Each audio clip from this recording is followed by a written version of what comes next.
Soyez les bienvenus dans ce bulletin d'information. Voici ce qui fait l'essentiel de l'actualité. Le président Alassane Ouattara pourrait se présenter aux prochaines élections de 2020. Dans son interview avec Radio France Internationale, il s'est prononcé sur ce sujet. Au Nigeria, à quelques jours de la présidentielle, les électeurs ont du mal à acquérir donc leur carte d'électeur. Juan Guaido, le nouveau président par intérim du Venezuela, a annoncé que l'aide humanitaire américaine entrera d'ici le 23 février dans le pays. Merci de choisir First TV Africa pour vous informer. C'est très clair, je peux me représenter si je le souhaite à un troisième mandat en 2020, a déclaré le président de la République ivoirienne, son Excellence Alassane Ouattara, lors d'une interview accordée lundi à Radio France Internationale. Il a par ailleurs défendu un bilan inattaquable. On écoute un extrait de son intervention sur Radio France Internationale. La démission de Guillaume Soro de la présidence de l'Assemblée nationale, est-ce la fin d'une longue amitié entre lui et vous? Ah non, pas du tout.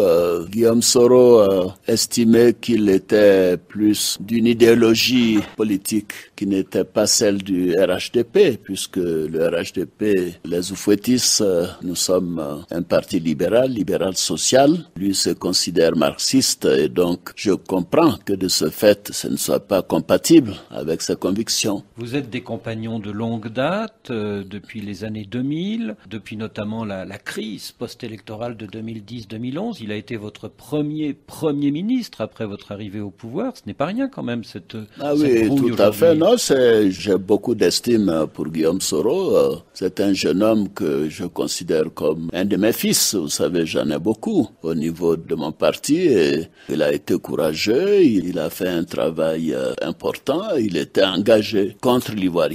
C'était la chose, je pense, qu'il a amené vers moi, comme beaucoup de jeunes qui considéraient que cette politique d'ivoirité dans les années 90 allait totalement détruire la Côte d'Ivoire. Et je pense d'ailleurs que ça a été le cas. Tous les maux de la Côte d'Ivoire peuvent être attachés à cette politique d'ivoirité. Bon, maintenant que ces problèmes sont derrière nous, évidemment, s'il veut mener une carrière politique conformément à ses convictions politiques, qui ne sont pas des convictions libérales sociales, mais écoutez, il est libre de le faire. En fait, c'est ça. Vous avez souhaité qu'il entre dans le nouveau parti unifié RHDP. Il n'y est pas entré, vous en avez tiré les conséquences. Non, il est entré à la formation du parti, mais un peu plus tard, après réflexion, il a estimé que peut-être sa place n'était pas au RHDP et qu'il préférait engager une nouvelle aventure. Il l'a dit lui-même, donc je n'ai pas besoin de répéter ce qu'il a dit. Et pour vous, il y a une certaine logique à ce que le président de l'Assemblée nationale soit membre du RHDP, c'est cela? Mais est-ce que le président de l'Assemblée nationale française est du Parti socialiste?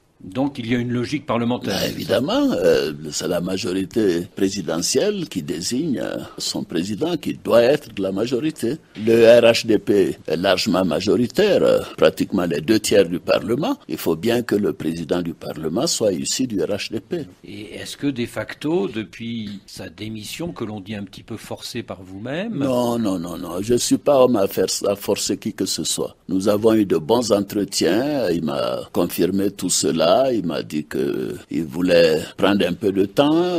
Il envisage d'aller faire des études de MBA à Harvard. Et puis après, on verra. Je n'exclus pas qu'il revienne à la maison d'ailleurs. Alors, en 2015, vous étiez candidat. Bien sûr. Vous avez gagné dès le premier tour. 83%. Est-ce que vous serez candidat en 2020? Mais on verra en 2020. Je répondrai à cette question. Certains disent que dans la constitution ivoirienne, il n'est pas très clair de savoir si vous pouvez vous représenter. Non, c'est très clair. Je peux me représenter si je le souhaite. C'est une nouvelle constitution qui a touché non seulement à l'exécutif, avec un poste de vice-président, qui a touché au législatif avec la création d'un Sénat, qui a touché au judiciaire avec la création de nombreuses cours plutôt que des chambres. C'est une toute nouvelle constitution. Et tous les avis juridiques que j'ai consultés me confirment que si je veux être candidat en 2020, je peux l'être. Et ce serait conforme à la constitution. Est-ce qu'avec les opposants qui se multiplient, Bédié, peut-être Gbagbo, peut-être Soro, Soro, est-ce qu'il ne va pas falloir que ce soit vous le candidat du RHDP? Non, mais vous savez, en réalité, je donnerai ma réponse en 2020. Il y a beaucoup d'hypothèses que vous imaginez, mais il y a une recomposition politique qui se déroule en Côte d'Ivoire. En tant que démocrate, j'estime que c'est une excellente chose. Et je souhaite d'ailleurs qu'il y ait une clarification, que ceux d'entre nous qui sommes des libéraux sociaux soyons d'un côté et les autres qui sont donc d'une autre tendance soient de l'autre côté, et que les Ivoiriens aient un choix très clair de faire les choses en fonction des attentes de nos concitoyens. Une chose est certaine, j'ai un bilan qui est inattaquable. Cette année, une croissance moyenne par an de 8% parmi les 4 pays du monde avec le plus fort taux de croissance, un taux d'inflation de 1 à 2%, quasiment jamais inégalé, pas seulement en Afrique mais en Europe, un déficit budgétaire autour de 3 à 4%, une dette publique moins de 40% du PIB, et je pourrais continuer. Nous avons un bilan qui est remarquable, et tout à l'heure d'ailleurs, le mécanisme africain pour l'évaluation des pairs l'a confirmé. Voyez-vous, nous sommes à 82% aujourd'hui de fourniture d'eau, de fourniture d'électricité, etc. C'est dans tous les secteurs qu'il y a eu des progrès ces 7 dernières années. Donc la Côte d'Ivoire va bien. La Côte d'Ivoire est en sécurité. Toujours en Côte d'Ivoire, les banques ont accordé plus de 7 000 milliards de francs CFA de crédit à l'économie en 2018, soit plus de 14% par rapport aux années précédentes. En Suisse, c'est l'élément explicatif de nos confrères de Africa 24. 7 107 milliards de francs CFA, c'est le montant des crédits à l'économie par les banques ivoiriennes en 2018, sur un total de ressources de 10 050 milliards de francs CFA collectés. Les banques ont réalisé un total bilan de 12 000 milliards de francs CFA, en hausse de 14% par rapport à 2017. Malgré ces chiffres importants, certains spécialistes estiment que les banques peuvent mieux faire, en particulier dans le financement des petites et moyennes entreprises. La BCEAO a commencé à mettre des mesures en place pour réduire certains gains des banques. Si vous voulez fermer votre compte, vous ne devez pas payer de frais de fermeture de compte. En réduisant en fait ce type de marge-là, cela va pousser en fait les banques à sortir en fait de leur zone de confort. Tant que les banques seront à l'aise pour avoir en fait des sources de revenus, je dirais plus ou moins faciles, elles verront vraiment pas la nécessité de sortir de leur zone de confort. Pour les analystes financiers, les entreprises doivent utiliser la bourse régionale des valeurs mobilières pour lever les fonds nécessaires à leur croissance. Au niveau des banques, on peut avoir des taux d'intérêt beaucoup plus élevés, mais à la bourse, ça sera moindre. Et puis, c'est une manière également de faire partager la croissance de ces sociétés-là avec des investisseurs. Quand vous venez en bourse, vous avez la possibilité de vendre en fait votre produit, de vendre votre marque. Le gouvernement ivoirien sollicite également le marché financier régional pour financer son développement. Le Trésor public doit mobiliser 2 416,9 milliards de francs CFA, dont 1 429 milliards de francs CFA d'obligations et de bons assimilables du Trésor. Découverte du livre La fortune en course de fin de l'auteur burkinabé Jean-Philippe Tougouma. C'est un recueil de 187 pages qui est consacré au PMU. On en sait plus dans ce reportage de nos confrères de Africa 24. La fortune en course de fin, c'est le titre du deuxième ouvrage de l'auteur Jean-Philippe Tougouma, journaliste de carrière en service aux éditions Sidoya. Un recueil de 50 nouvelles inspirées du pari mutuel urbain en Afrique et singulièrement au Burkina Faso. Tout le corps social est aujourd'hui dans le PMU. Dans l'ouvrage, vous verrez que la présidence est dans le PMU, les ministres sont dans le PMU, les retraités sont dans le PMU, les prisonniers, les mendiants, les laissés pour compte. En fait, on se retrouve tous dans le PMU. Donc le message, c'est peut-être ne pas exagérer. Des foyers divisés, des amitiés rompues, des joueurs heureux mais parfois contraints à la prison et bien d'autres encore. Le livre pose la problématique des jeux à partir du seul exemple du pari mutuel. Jean-Philippe Tougouma estime que l'avènement de ce jeu dans le contexte du programme d'ajustement structurel au cours des années 80 a contribué à redonner de l'espoir à de nombreuses familles africaines. Quand vous jouez le matin, vous avez la certitude que vous allez gagner. Ce temps de rêve vous permet de ne pas vous concentrer autre chose qu'à ça. Quand vous perdez parce que vous avez manqué un numéro, vous vous dites mais demain. Donc ça devient à la limite comme ce que l'autre disait, l'opium. Du même auteur de La chute du Sphinx de Kosiam, paru en 2016, ce second ouvrage aura sans doute fort à faire pour susciter l'engouement du public. La première parution ayant connu un énorme succès. On reste toujours avec nos confrères de Africa 24, sensibilisation contre l'excision. Cette fois-ci, c'est au Tchad, c'est l'un des pays les plus touchés. Beaucoup de conférences et ateliers sont organisés dans le pays pour éradiquer donc ce phénomène qui touche en majorité les jeunes filles dans le pays. Au Tchad, environ 40% des jeunes filles ont subi des mutilations génitales malgré les conséquences sanitaires qu'engendre ce phénomène d'après un récent rapport de l'UNICEF. Pour lutter contre ce fléau, les organisations de la société civile ont organisé du 6 au 10 février 2019 une vaste campagne de sensibilisation contre l'excision des filles. Pourquoi les gens le pratiquent? Parfois c'est par habitude, par suivisme, je dirais même par ignorance. Et comme ils disent que c'est dans leur culture, ils ne cherchent pas à comprendre pourquoi ils le font. Il m'est déjà arrivé de faire mes enquêtes et de poser des questions. Pourquoi elles pratiquent l'excision? La seule réponse, c'est on le fait parce que les ancêtres l'ont fait, c'est tout. Selon les organisateurs de la campagne, les mutilations génitales provoquent les infections des organes génitaux qui peuvent être à l'origine de stérilité. Mais en dépit de l'existence de plusieurs lois pour lutter contre ce fléau, ce phénomène associé aux rites et aux traditions persiste à travers le pays. L'État a mis ces outils en place, donc ils doivent les utiliser. Mais ils ne les utilisent pas pour des raisons que eux seuls peuvent connaître. Il faudrait qu'à partir de maintenant, qu'ils le fassent. Notre sensibilisation consiste justement à aller vers ces autorités juridiques pour leur dire que si la loi existe, on doit l'appliquer. Tout au long de la campagne, des spectacles de danse traditionnelle et musique rituelle ont été présentés pour faire comprendre au public qu'on peut se passer de l'initiation à l'excision génitale. Alors que les Nigériens sont attendus aux urnes le 16 février prochain pour élire donc leur président, depuis quelques mois, des milliers d'électeurs ont des difficultés donc pour récupérer la carte électorale biométrique qui les permettrait donc de prendre part au scrutin. On suit ensemble cet élément. Dans cette foule à Lagos, certains patientent depuis 4 heures du matin. D'autres sont venus en vain chaque semaine depuis novembre dernier. Tous essaient de récupérer leur carte électorale biométrique, mais pour un grand nombre d'entre eux, la déception est grande. Pas de carte, donc pas de vote possible. Mais regardez cette foule, et les gens doivent attendre, ils doivent passer par là juste pour obtenir leur carte de vote. Moi je me sens privé de mon droit de vote, et c'est la lutte depuis la semaine dernière. C'est un chaos total. La Grande-Bretagne, les États-Unis et l'Union européenne ont d'ores et déjà appelé à des élections libres et transparentes.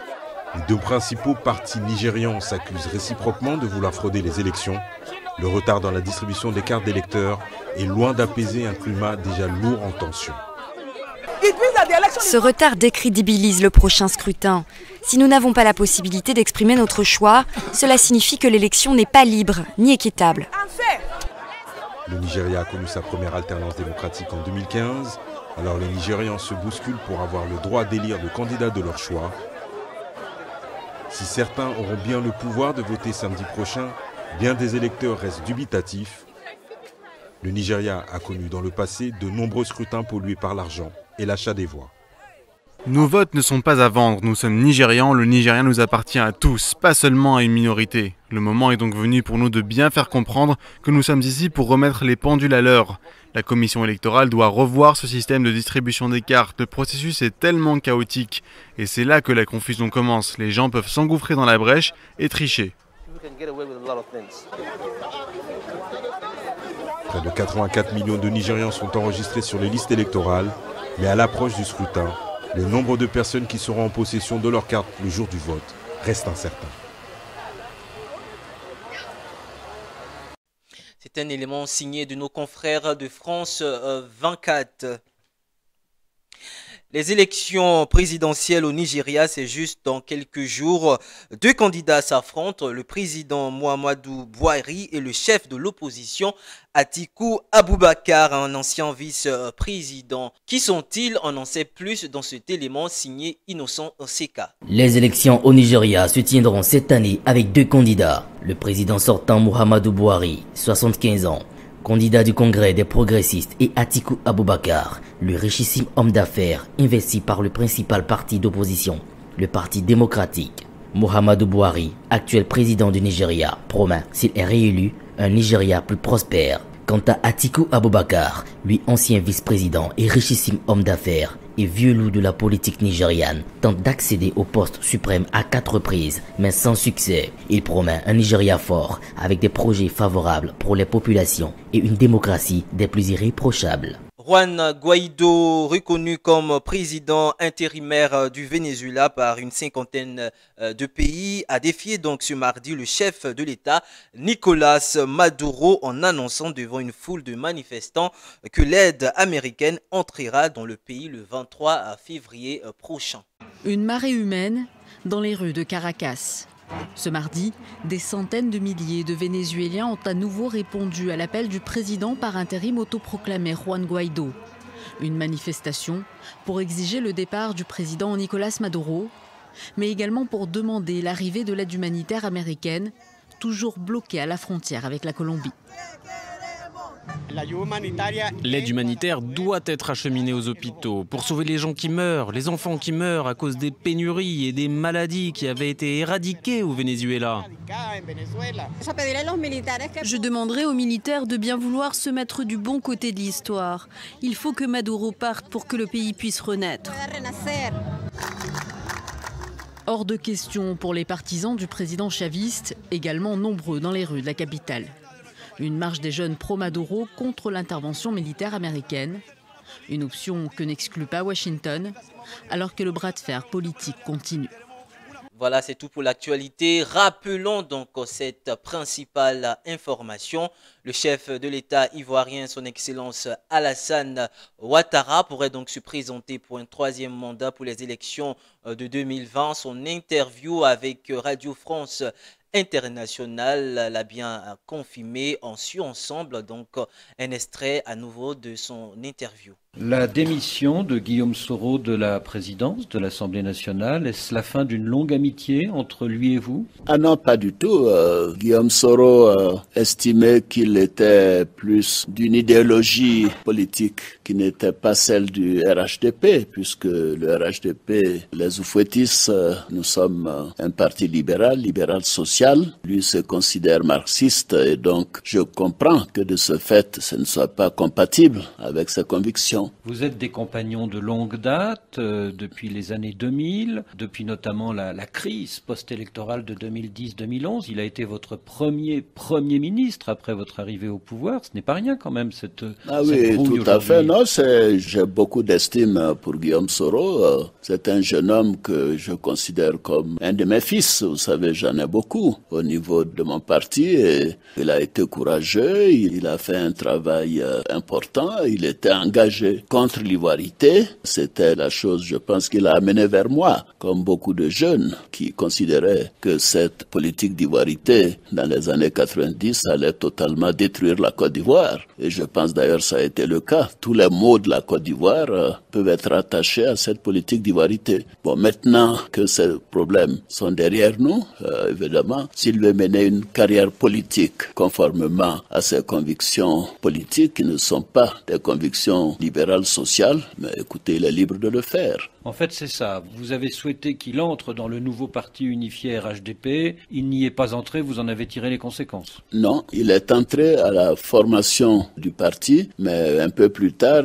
après réflexion, il a estimé que peut-être sa place n'était pas au RHDP et qu'il préférait engager une nouvelle aventure. Il l'a dit lui-même, donc je n'ai pas besoin de répéter ce qu'il a dit. Et pour vous, il y a une certaine logique à ce que le président de l'Assemblée nationale soit membre du RHDP, c'est cela? Mais est-ce que le président de l'Assemblée nationale française est du Parti socialiste? Donc il y a une logique parlementaire. Évidemment, c'est la majorité présidentielle qui désigne son président, qui doit être de la majorité. Le RHDP est largement majoritaire, pratiquement les 2/3 du Parlement. Il faut bien que le président du Parlement soit issu du RHDP. Et est-ce que de facto, depuis sa démission, que l'on dit un petit peu forcée par vous-même... Non, je ne suis pas homme à forcer qui que ce soit. Nous avons eu de bons entretiens, il m'a confirmé tout cela. Il m'a dit qu'il voulait prendre un peu de temps. Il envisage d'aller faire des études de MBA à Harvard. Et puis après, on verra. Je n'exclus pas qu'il revienne à la maison d'ailleurs. Alors, donc 2015, vous étiez candidat. Bien sûr. Vous avez gagné dès le premier tour. 83%.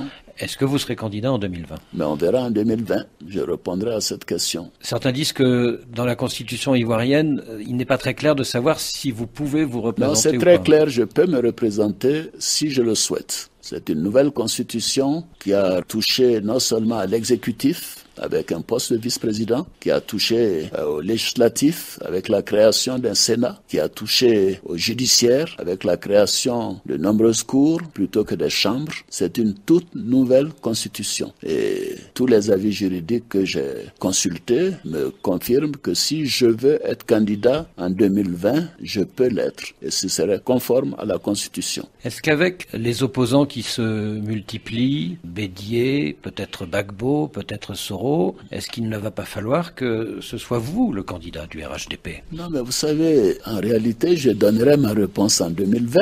Il y a beaucoup d'hypothèses que vous imaginez, mais il y a une recomposition politique qui se déroule en Côte d'Ivoire. En tant que démocrate, j'estime que c'est une excellente chose. Et je souhaite d'ailleurs qu'il y ait une clarification, que ceux d'entre nous qui sommes des libéraux sociaux soyons d'un côté et les autres qui sont donc d'une autre tendance soient de l'autre côté, et que les Ivoiriens aient un choix très clair de faire les choses en fonction des attentes de nos concitoyens. Une chose est certaine, j'ai un bilan qui est inattaquable. Cette année, une croissance moyenne par an de 8% parmi les 4 pays du monde avec le plus fort taux de croissance. Un taux d'inflation de 1 à 2%, quasiment jamais inégalé, pas seulement en Afrique, mais en Europe. Un déficit budgétaire autour de 3 à 4%. Une dette publique moins de 40% du PIB. Et je pourrais continuer. Nous avons un bilan qui est remarquable. Et tout à l'heure, d'ailleurs, le mécanisme africain pour l'évaluation des pairs l'a confirmé. Voyez-vous, nous sommes à 82% aujourd'hui de fourniture d'eau, de fourniture d'électricité, etc. C'est dans tous les secteurs qu'il y a eu des progrès ces 7 dernières années. Donc la Côte d'Ivoire va bien. La Côte d'Ivoire est en sécurité. Voilà, c'est la fin de ce journal. Merci de nous avoir suivis. Prochain point d'information dans 1 heure exactement.